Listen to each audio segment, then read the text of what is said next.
warahmatullahi wabarakatuh. Welcome to all. This is Afra's world.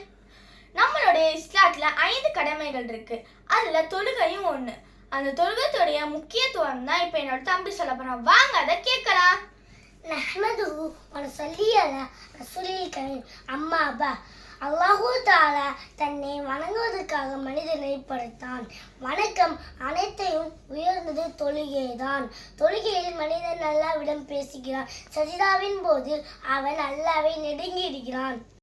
அல்லாஹ் தஆலா குர்ஆனில் பல இடங்களில் தொழுகை நிலைநாட்டுமாறு கட்டளையிடுகிறான். இது எந்த அளவுக்கு முக்கியமான வணக்கம் என்றால், முஹம்மது நபி ஸல்லல்லாஹு அலைஹி வஸல்லம் அவர்கள் அல்லாஹ் தஆலா தன் இருப்பிடத்திற்கு அழைத்து தொழுகை கொடுத்து அனுப்பினான். அல்லாஹ் தஆலா ஒவ்வொரு முஸ்லிம்களுக்கும் 5 வேளை தொழுகையை கடமையாக்கியுள்ளான். அதற்கு நாம் அனைவரும் முக்கியத்துவம் தர வேண்டும்.